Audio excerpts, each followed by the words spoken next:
Hello everyone, সবাইকে good morning. সকাল সকাল আমার ছেলের কাণ্ড দেখো, মা কোথা থেকে দুটো কই মাছ এনেছে। আসলে আমি কই মাছ খেতে খুব ভালোবাসি, তো সেই জন্য আনার পরে যেহেতু ওটা জ্যান্ত ছিল, বেঁচে ছিল, তো আমার ছেলে বলছে আমি ছিপে ধরবো। ছোটো ছেলের আবদার রাখতে ওর ঠাম্মি ওকে একটা ছিপ করে দিয়েছে, দিয়ে দড়িতে মুখের সামনে ওই কই মাছটাকে বেঁধে দিয়েছে। ও আমাদের তো সামনেই নালাটা আছে, তো ওটার মধ্যে ফেলছে, উঠাচ্ছে। ওর মধ্যে কি আনন্দ! ছোটো ছেলের আবদার তো রাখতেই হবে, কিচ্ছু করার নেই। তো ওকে কত সুন্দর করে ছিপটা করে দিয়েছে ওর ঠাম্মি, দেখো। তো এটাও নিয়ে এসেছে, ওটা কাটবো, এবার রান্না হবে। একটা ছোটো কই মাছ আছে, আর একটা একটু বড় সাইজ, মানে ভালোই বড় সাইজ আছে। আর এমনি নর্মাল মাছও আছে, কারণ মা কই মাছ খায় না, তো মা খাবে, ছেলে খাবে। এমনি রুই মাছ আছে, আর এই কই মাছটা আমি খাবো। মানে একটা ঝোল বানাবো কাঁচকলা আলু পেঁপে দিয়ে, মানে বেশ হেলদি একটা ঝোল। তো সেটার মধ্যে কই মাছটাও থাকবে আর অন্য মাছের পিসও থাকবে, যেহেতু মা খায় না। আর আমার পুচুর জন্য অন্য মাছ আছে, তো এটা কেটে রেডি করে নিতে হবে এবার। আর বেশ ভালোই, মানে কই মাছের ঝোল কাঁচকলা দিয়ে করলে এতটাই টেস্টি হয়। আমার কাছে কম ছিল, তাও আমি করছি। আর তোমরা চাইলে একটু বেশি দিয়ে রান্না করবে, খুব ভালো লাগবে। আর যেহেতু পেঁপে দেবো, আমার ছেলে পেঁপেও পাড়তে চলে এসেছে। ও আর ও ঠাম্মি করে এইসবই সকাল থেকে কাণ্ড কারখানা করছে। আসলে আমাদের পেঁপে গাছটা এতটাই পেঁপে হয়েছে সামনে, তো এবং নিজে থেকেও যদি একটা বড় লাঠি দিয়ে মানে পাড়া যাবে এরকম আর কি, একটু মানে নাড়িয়ে দিলেই পড়ে যাবে এরকম। ওই কিন্তু পারলো, ওর ঠাম্মি ওকে একটু হেল্প করে দিয়েছে। তো পেঁপে মাছ সমস্ত কেটে ধুয়ে রান্নাঘরে চলে এসেছি। বলেছিলাম না অন্য মাছও আছে, তো অন্য দুটো মাছ মানে পিস মাছ দুটো প্রথমে ভেজে নিলাম, তারপরে কই মাছটা ভেজে নিচ্ছি। কই মাছটা দুটো টুকরো করা হয়েছে, মাথার দিকটা লেজের দিকটা যথেষ্ট বড় ছিল, একটা ছোটো কই মাছও ছিল।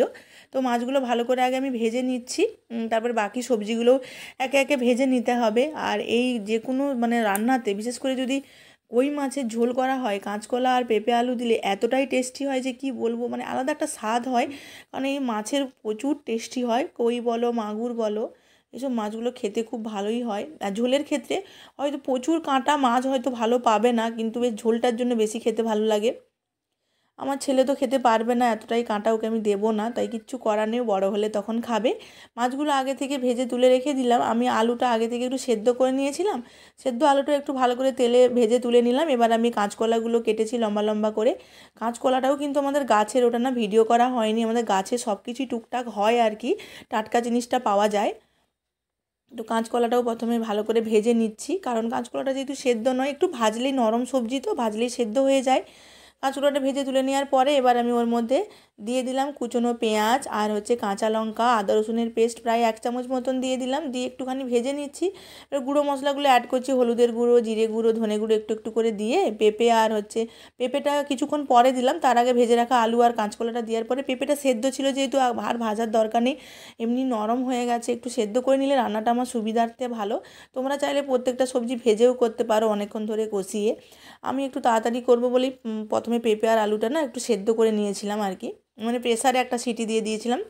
তো সেই জন্য পেঁপেটার ভাজার দরকার নেই, কাঁচকলাটা শুধু ভেজে তুলে নিয়েছিলাম। তারপরে কাঁচকলা আলুটা কষতে কষতে পেঁপেটা ওর মধ্যে দিয়ে দিলাম।